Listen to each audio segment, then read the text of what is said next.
and welcome to this panel, Hum Sab Ek Hain? Question mark, brought to you by the Indian Music Experience Museum, which is India's first interactive music museum, in collaboration with MAP as part of the Art is Life Sound Frames Festival. I'm Manasi Prasad, Museum Director of the IME, and it's my pleasure to be moderating this panel. We seem more divided than ever before on issues of race, religion, class, as evidenced by discourse on social media, mainstream media. So, why is diversity and inclusion an important topic for discussion, especially in the arts? As a multicultural society with a multiplicity of languages, religions, backgrounds, if our arts are not reflective of this, if our arts do not serve as an aspirational ideal, we'd be reducing artistic expression to only the most commercial and mainstream, leaving out large sections of society. So while the music of India is as diverse as its people, I'm sure we all agree that not all voices find equal representation in either traditional or contemporary musical expression. Access to music education, performance opportunities, economic sustenance, peer and audience acceptance still continue to be limited in various ways. So, this panel discussion aims to explore these very pertinent questions about diversity and inclusion in Indian music and the performing arts in general. And joining me on this panel are a trio of game changing artists. And I'm so thrilled and honored at their acceptance to be part of this panel and welcome all of them for this panel discussion. I'd just like to introduce all three of them very briefly, although none of them really needs any introduction. But let me do this briefly. We have Shubha Mudgalji. Shubha Mudgal is not only one of the most renowned Hindustani classical music vocalists, but also a composer and an educationist par excellence. She's fluent in a variety of genres of Hindustani classical music and has been trained by some of the finest musicians of our country. Uh, Besides her very stellar performance career, she has been part of several education projects. She's the co founder of Underscore Records, an online distribution platform specializing in diverse forms of Indian music. And she's now an acclaimed author as well. Her voice and her pen fearlessly express her views and opinions on a wide variety of subjects. So we're really honored to have you here with us today. Thank you, Shubhaji, and welcome. Next, we have Sneha Khanwalkar. She is a music director best known for the music of Oye Lucky Lucky Oye and Gangs of Wasseypur, among many, many others. She is only the second woman to win a nomination in the Best Music Director category at the Filmfare Awards, although she resists being categorized only as a female music composer, and I'd love to hear more about that. But before entering the world of film music, Sneha conceived and hosted a popular music based mini series called Sound Tripping, in which she's traveled to diverse corners of the country, recording local sounds, ambient sounds, and everyday singers, local musicians, to create a soundscape for each location. She follows a very unique approach to music making and collaborates widely with non mainstream artists from different backgrounds. Sneha, it's really a pleasure to have you here and thank you for accepting our invitation. Finally, Thanks. we have Sushant Divgikar, also known as Rani Kohi Noor. The multi hyphenate Sushant Divgikar is a model, actor, singer, columnist, psychologist, motivational speaker, drag queen, pageant director, VJ. In July 2014, they were crowned Mr. Gay India. They represented India at Mr. Gay World, won a variety of awards. Divgikar, in their drag queen avatar Rani Kohinoor, created history by becoming the first contestant from the LGBTQIA plus community to win a golden buzzer in the singing reality show Saregamapa. And this is just few of their many, many achievements and has appeared widely in television shows, films, advertisements, plays, etc. Such an honor and pleasure to have you here with us today. Thank you. So I'd like to begin by asking all the three of you to talk a little bit about this. That There have been a lot of changes in the Indian music ecosystem over the past few decades or so. And I wanted to ask all of you to comment on where you think today the Indian music ecosystem stands with respect to diversity and inclusion. Uh, Perhaps we could begin with Shubhaji and then move on to Sneha and Sushant as well. Thank you so much for making me a part of this discussion, which holds great importance and significance for me. As you've already said, diversity is a part of Indian life, and therefore, even in the world of Indian music, there is no one single form, genre, style that can be called truly representative of India alone. So I think diversity exists in perhaps the most rich and varied form in our music as well. But when it comes to inclusivity, I think that's quite another matter. And one would have to first begin by accepting that inclusivity can only happen when there is actual recognition of these diverse forms. A lot of times, those who are actually perhaps who have the power and the authority to make the ecosystem inclusive may not perhaps even be aware of the amazing diversity of Indian music. And so, very many organizations, very many even government, state led organizations perhaps may not have looked at many forms of music, or maybe giving priority or greater importance to, let's say, one or the other form of music. So the hierarchy is that unwritten, unspoken very often, nevertheless very present hierarchies that exist in the world of Indian music, where some categories of music are perceived as being high art, others being perceived as low art. And of course, these perspectives also change from one person to the other. I think inclusivity can happen only when we actually respect and acknowledge diversity. And to do that, we must first educate ourselves about the diversity of Indian music. If we are unaware, we can't even begin to include everyone. Shubhaji, I would ask you, in your personal experience over the past, say, few decades, have you seen an improvement in the level of inclusion in terms of expression in music?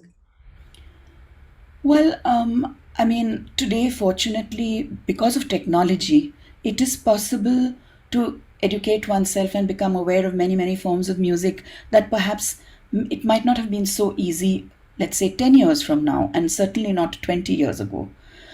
Today, we can all sit in our homes and access all kinds of music.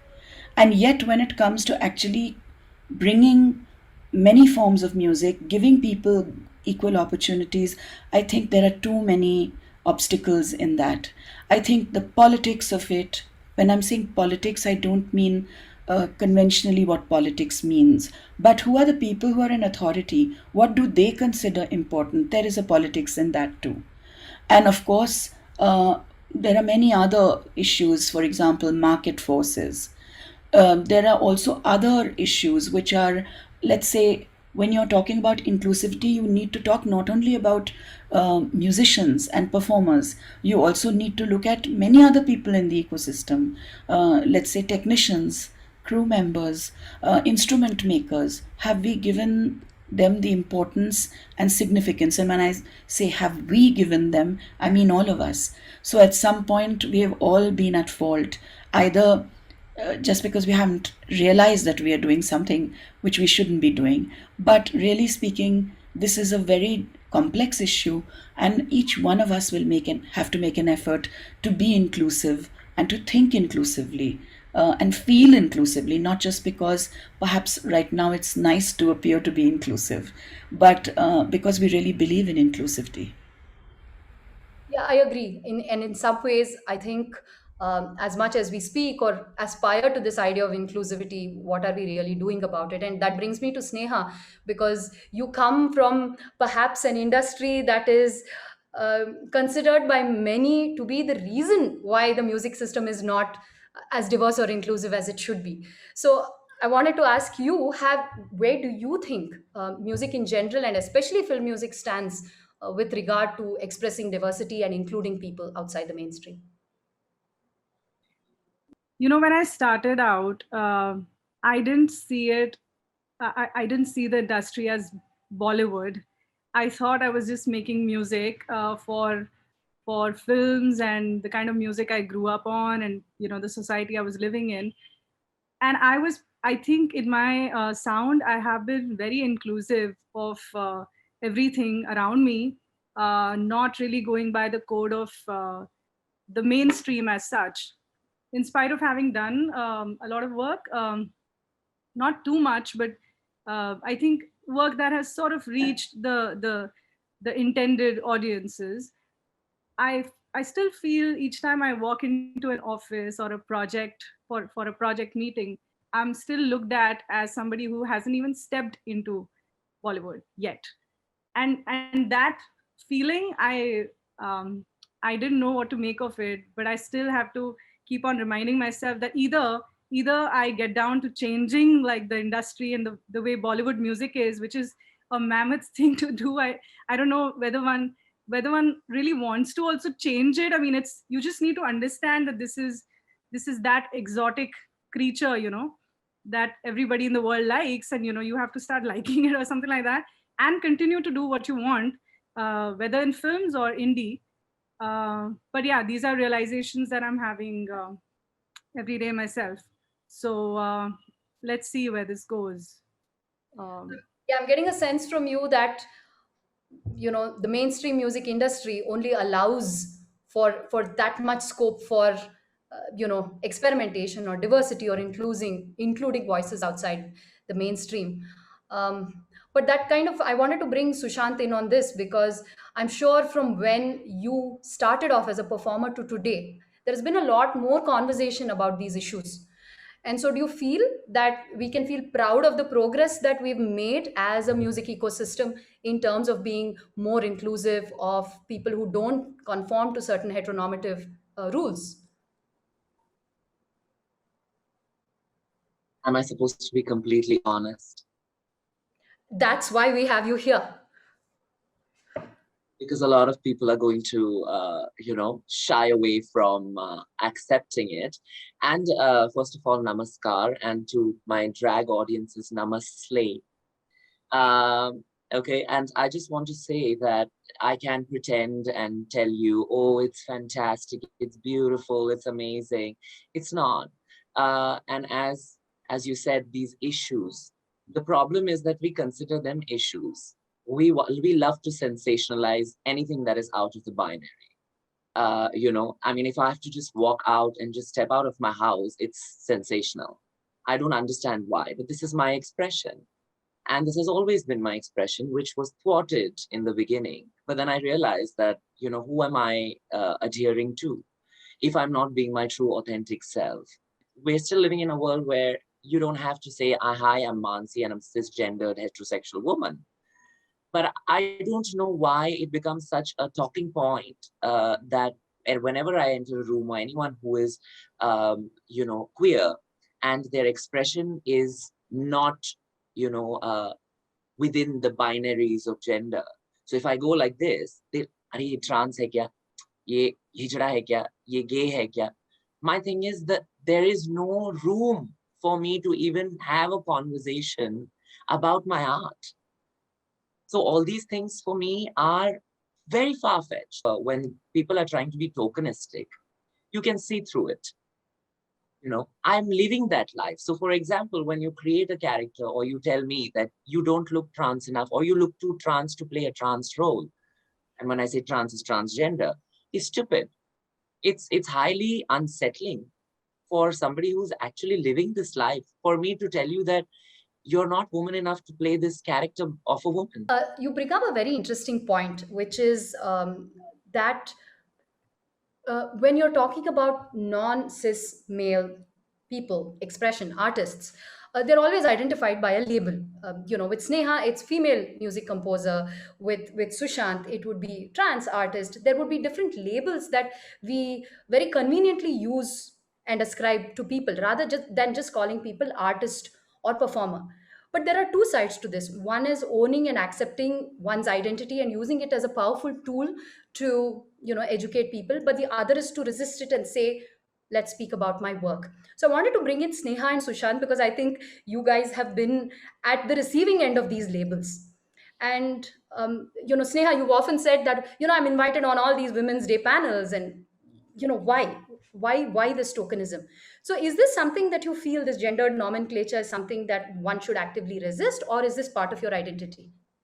It's been 10 years, and each time there's Women's Day, I get 10 to 15 calls, and suddenly for the entire year nobody's really thinking of me. I'm being a bit bratty here, and sometimes refusing not to talk as a female music director on Women's Day only. But I feel that this is how it must go on in maybe media houses, that acha, we're doing an article on new music composers with different sound, so ये करते हैं, इसको करते हैं, अच्छा स्नेहा को, लेकिन उसको वुमेन्स डे में रख देते हैं बिकॉज वो उसके लिए वो एक अलग ये आर्टिकल करना है, तो उसके लिए रख देते हैं, दो में डबल हो जाएगा. I see a lot of curiosity in the journalists eyes all the time about how do I sustain as a female music director. I don't think of myself as a female all the time, to be honest. It's just a person. Yeah, I get the sense that what you're saying is it's become sort of tokenism and there's no real desire for inclusion. It's just become a tokenism. So, and that's something that Shubhaji mentioned as well. But before I came back to Shubhaji, I wanted to ask Sushant, because do you feel also that this sense of putting labels is actually taking away from the work, or is it a way, like Sneha said, maybe to inspire others to say this is normal? The fact that I'm here the way I am is already going to empower. But when you attach a prefix, and a suffix and this and that and say, you don't have to do, what are you, this is then sensationalism. Then you're trying to sell and say that, see how, हमने अरे यार एक token इसको दे दिया, बाकी हम लोग ने एक फिल्म बनाया है, हमारी पूरी हिस्ट्री में जितने भी फिल्म्स हैं, हमने एक फिल्म बनाया है ट्रांसजेंडर को अच्छा दर्शाने के लिए. We've shown trans people in 1 or 2 films. Tell me the barrage of films that we have conditioned our youth, and even since the 70s, 80s, 90s. So 4 decades, we've conditioned people to believe that trans people, queer people are all the time, begging into prostitution or in our films through such big mediums. And you're going to wash all that blood off your hands in one film. And you're doing us a favor. This is a reality. My parents are in the same house. I drink the same coffee, water. I breathe the same air. I'm not drinking transgender coffee. You know what I'm saying? So how absurd it is to make everything about our gender. How absurd it is to make every trans person feel that, imagine young trans kids, not even as privileged as us, in a smaller town who watch this probably with their entire families when they're 10 and 11 and trying to understand their dysphoria. And imagine how much they must be getting bullied every day because of films like this and music that makes fun of, and that objectifies people. Right. No, I think you bring up some very valid points as to, normalization versus sort of, kind of creating these reserved categories, etc. It's certainly something to think about. And I'd like to stay on this issue of gender for a little bit more, because I do think it's one of the very central issues that we have. And I wanted to come back to Shubhaji and say, I think you, in your own right, have of course been very different, because in many ways your style of singing or your voice was something that was different from what was considered a voice in so I just wanted to kind of say, what are these deep rooted biases that we have when it comes to a preference for a certain kind of female voice, when it comes to economic opportunities, and the other thing that we haven't spoken about, which is that there are a lot of female performers but not enough women in decision making, or non-male persons in decision making, business and creative roles. So I just wanted to get your perspective, either in terms of personal experience or what you've seen around in terms of gender and these perceptions. Regarding the use of a specific kind of voice, particularly for women, since you mentioned women, I think,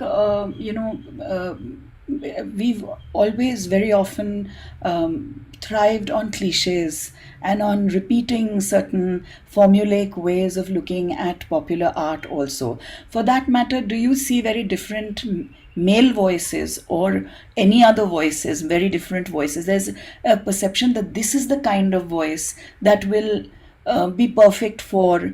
How can a voice be perfect for a entire genre of music making?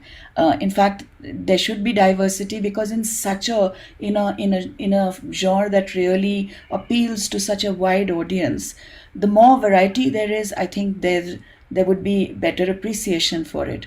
So I think this idea of going back and accepting cliches is one of the reasons why different voices have not been heard. Regarding the economic issue, Mansi, really there is no data about what, let's say, different people are paid. So I have no data about what, let's say, women performers are paid, what other performers are paid. I don't have these. So I can't really say that women are paid less or more. I really don't know. And at the same time, as far as decision making is concerned, yes, I think not too many people like anyone who has a strong voice and who wants their rights to be adhered to, makes their demands bluntly. I don't think people enjoy such a, you're labeled difficult. But at the same time, I do think that, there have been so many artists. And since you mentioned women, I will just say that, let's say, somebody like Kesar Bai Kerkar, decades ago. And of course, this happened by dint of her. I mean, she was a genius and her brilliance, that she was able to say, this is what I want, this is how I will perform, and this is when I will stop performing, because I feel I've reached those were artistic decisions that she took. And she was in a position to tell the most powerful of men. There are many anecdotes of her having ticked off very important people, including the chief minister of Maharashtra, I think, at one point of time, saying that I'm starting a rag, please don't walk out after that. After I start, you want to go, you go right now before I begin. So I think, there have been artists who've been able to hold their own, but I really don't have any data. And just the fact that there is no data means nobody's really bothered to collect this data. That, what are different genders, what are different artists of different genders paid, what is their economic situation, what can be done to really create a better environment for them.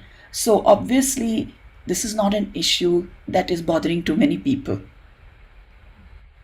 And certainly something needs to be done about that, in terms of, we can only understand the issue better when we have more data.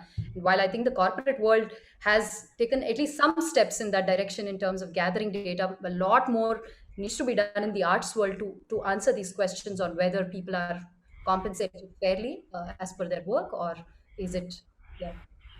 Moving on from, of course, gender is a huge issue when it comes to diversity and inclusion. There's also this question of communities, right? And again, as Shubhaji was saying, there are diverse communities with different forms of musical expression, language, and perhaps the independent music space has done a much better job than the mainstream music industry, which, in our case is the film music industry, in terms of including voices from diverse communities. So I wanted to ask, again, all of you to come in, perhaps, Sneha and then Shubhaji and Sushant, if they had an opinion as well, in terms of, indie music, maybe classical music versus, say, the mainstream music industry. Do you see any differences in terms of inclusion? And the other part to that question is, what happens when diverse expressions come into the mainstream? Do they become mainstreamed? Do they lose that individual identity that they have, in terms of a unique form of musical expression? So I wanted to ask Neha first about the indie versus, mainstream music. I realized that while I was doing sound tripping, and uh, I was very attached to the the idea of local voices and the innocence that came with it. In fact, a lot of artists that I had recorded in their homes, in their villages, uh, I, I, I, I really was very sentimental almost about all, you know, the concept of folk music and raw music, etc. And I saw that when it found a platform such as, I wouldn't say just Coke Studio, but folk and fusion and electronic music and everything found a little spot in the mainstream music, where people were listening to and watching it a lot on YouTube, lots of views, etc. And I also know that it had become like a, again, it had become a thing, um, tokenism again, that hey, listen, there are 16 bars, यहाँ पे कुछ आलाप डाल दो, यहाँ पे कुछ ये डाल दो, why don't you do some folksy thing here? And and so it started to be, I started to see that around a lot, and I saw that in spite of having traveled and being putting myself into that kind of music, when I came out, I saw that there were other tracks and other market ideas, going sort of louder and ahead of my concepts. And just because they were louder and because they were using it, to sprinkle, using it as sprinklers, basically just as toppings. So I almost lost interest, in fact, in raw music and folk music. Yeah, Shubhaji, I wanted to bring you in here because you've been both a presenter in terms of bringing, a lot of diverse community representation to the festivals that you curate. You've also collaborated with artists from so many disciplines, um, and you've also seen what happens when these voices become maybe part of, say, a mainstream composition. Does it get watered down? Does it lose individuality? So, how do you do both? Is what I'm trying to ask you. Well, in terms of the indie music segment, what is indie? An artist publishing, distributing themselves. Would you call that indie? Would that be one of the reasons why you would call an artist or a band indie? And if that is so, then artists have been doing that in India for a long time. Because the idea of signing up artists and then truly representing them, getting them the means and the resources to really record themselves, publish themselves, distribute themselves as they would want to appear, has not really been there in India. So, what does the indie music artist do? Puts in his talent, his time, her talent, her time, their talent, time, effort, money, resources, borrows from family, friends, puts together crowd funds, whatever, and creates work, which then has to go back to even the streaming platforms. What royalty do they get? Let me tell you, I won't even ask anybody else. My royalty has just come in from the collecting society. It's 178 rupees and 12 paisa. So what kind of indie is this? That the idea of making music yourself, publishing yourself, distributing yourself, yes, technology has empowered us to do that. But in terms of really being able to make this work, sorry, today all the banners are taken away by labels or by brands that have the money to do so. Can an indie artist really say, I want the banner on so and so platform? Never happens. Unless you're aligned with them, with some label or the other, or some browsers. Why is the niche not being explored? Why is it necessary to not look at niches and create niche listeners for different forms of music? Why do we have to pulverize everything into a dance track? Artistically, that's a problem. Aesthetically, that's a problem. Agreed. I mean, in a country with a population as large as ours, I'm sure even the niche can command a large following, but it just perhaps hasn't been explored. And everybody wants to reach out to more and more people, and they assume the way to do that is through the mainstream, perhaps. We are touching on sort of a lot of important issues here. But the one thing that comes out, and perhaps comes out from Sushant and Shubhaji as well, is that you have taken your role as artists and moved beyond to be very vocal about these issues. And you people like you are still in the minority. People who speak, who use their celebrity status as a weapon to speak about injustices happening. So I wanted to ask Sushant first, and then come back to Shubhaji. As to, do you think artists have a responsibility to use their platform to actually make the music ecosystem more inclusive, or is it something that we should just see what happens? As you said, um, when you ask me about me as an artist and pushing boundaries and all these labels, uh, eh, but that's the thing, I just go up on stage, I do what I love doing, and in the process, as I said, it empowers people. Like when I was growing up, I didn't have representation. I didn't see the representation in the performing arts, maybe one or two people that openly spoke about themselves. And not about them being non-binary or transgender. It was just them speaking about how everybody has to get an equal playing ground. And when they said that and when they spoke about that, that automatically like kind of resonated with at least my generation. Now there's like Gen Z and Yo and all that is happening. But like even with the millennials, with the, people born in the 90s and before, um, I I really resonated with people like Lakshmi. And although she was not in the entertainment field, but when she came and she spoke and the way she carried herself, and even Ritu Parno were such legendary people, filmmakers that like I think after Satyajit Ray they was legendary, but had to go through so much turmoil only because they were judged for their gender, not for the suddenly we forgot about their films and some classic films that they've given us, regional cinema that they've made into cult films, and even today I would put that higher than so many other films that get undue credit, and and I don't want to take names, but yeah, I am honest, but itna bhi nahi, and but when I ask for people for you know what I deserve, I'm not asking for anything more than, what I should get. But only the fact that on my face they speak. Like Sneha is very nice as a composer, I would say. Female doesn't matter to me. But male composers have straight up, asked me flat out. But आप लड़की औरत के लिए गाओगे या मर्द के लिए? I'm being tagged as niche. Do I want to be tagged as niche? How do you know that I will not go in the the furthermost places of India and the world, and just start singing and performing, and everyone will stop and see. So how is that niche?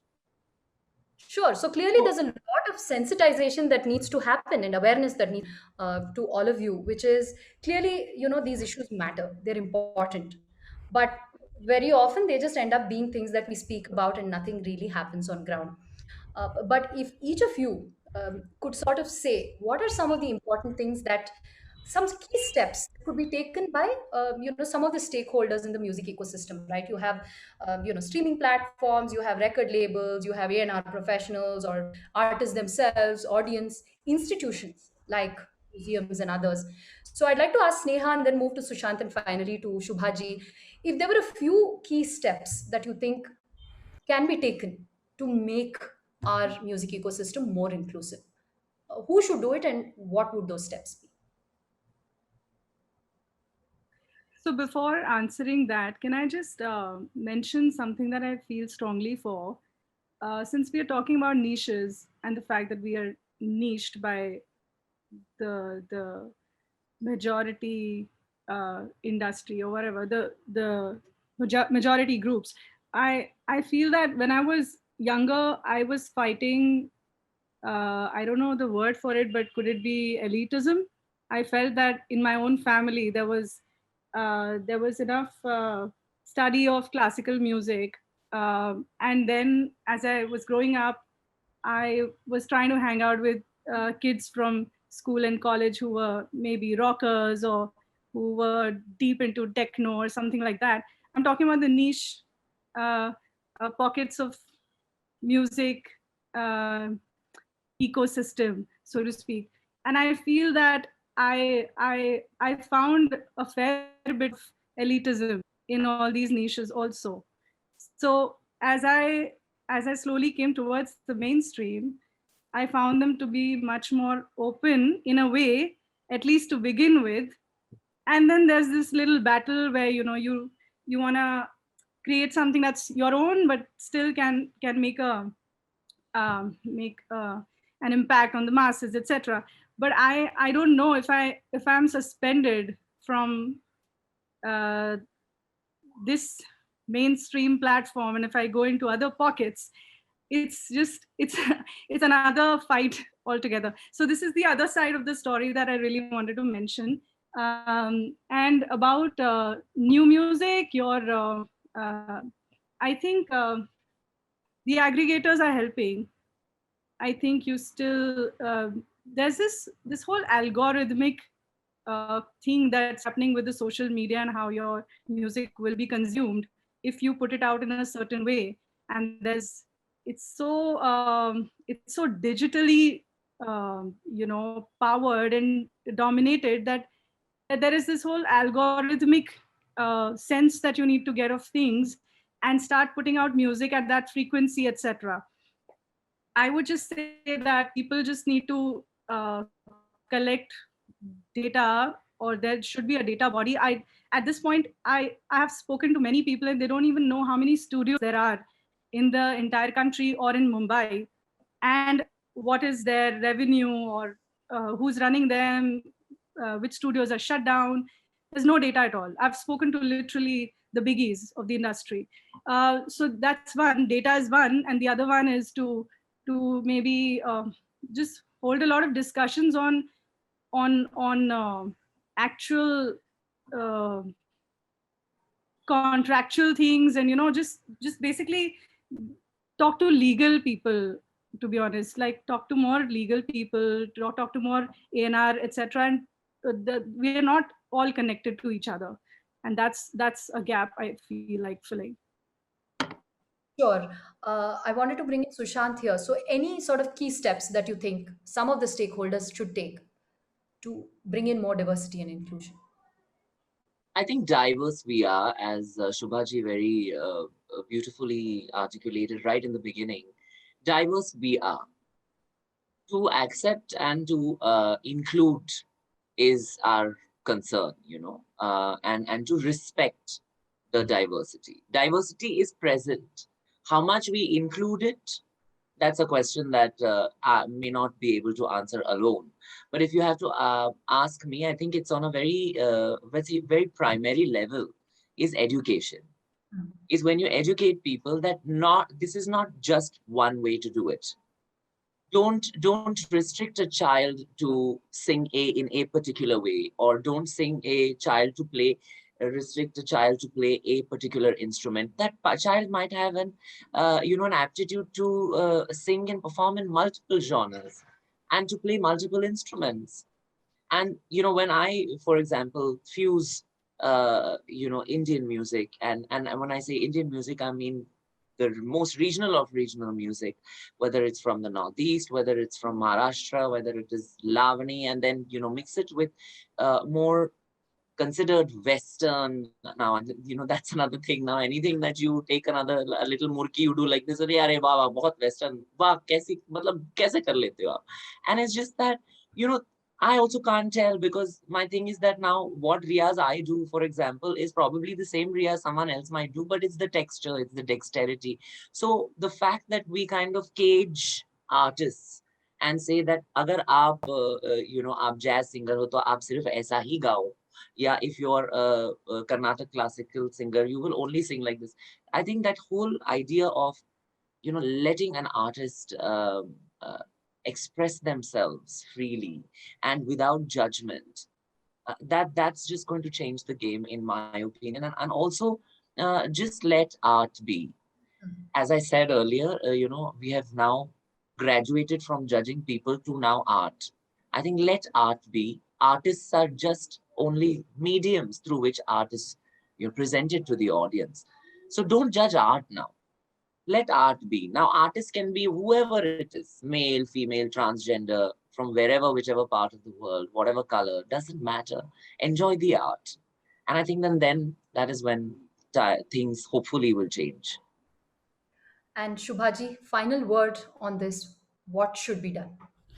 There's no formulaic solution that I can offer, but I think that one of the things that I've been thinking of for a long time is that is there a possibility of there being, let's say, um, a certain standardization of, let's say, the least amount that can be paid to an artist, or the least, the in terms of hospitality, etc., travel, because very often we have complete disparity in the fee structures, in the kind of terms that are offered to different artists, and some are treated very poorly. So I feel, is there a possibility of saying that no, you cannot pay an artist less than this? But then who's going to make that decision? And are we unionized? In fact, we are not. As artists, we are not unionized. So is it possible to do that? Is it too fancy to think of something like this? But sometimes when I travel overseas, and I'm not at all suggesting that everything is fine with art and artists overseas, but I have had situations where, when traveling to a particular country, I was asked by the organizer that, it is you have to become a member, a guest member of the artists union in this country, and that will ensure that you will not get, nobody then can pay you less than a certain amount of money. Only when we will be able to really listen to what is the crying need, what artists need at the moment, will we, I think, will we be able to even start thinking of making a difference? Otherwise, it's again, uh, politically, who is important right now? And we've seen that time and again. It doesn't work. So there has to be some transparency, there has to be the will to be inclusive, and of course there has to be the will to create a certain decent environment for arts to flourish. It shouldn't be a posting which people, like a punishment posting to become an artist. I think there have been a lot of important points that have come through this conversation. If I could just summarize, as you rightly said, I think the beginning of inclusion lies in economic, some basic economic level of compensation.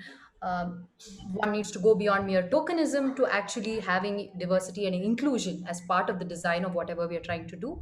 And perhaps by having more conversations like this, we Yes, me, can ma'am. push this a little forward. So, with that, I think I will have to will end this panel by thanking all three of our wonderful panelists, Shubha Mudgal, Sneha Khanwalkar, and Sushant Divgikar, for having been so generous and honest with their opinions and expressions on what is really quite a complex subject. So, with that, thank you all. Thank you for tuning in. Good evening. Thank you. Thank you.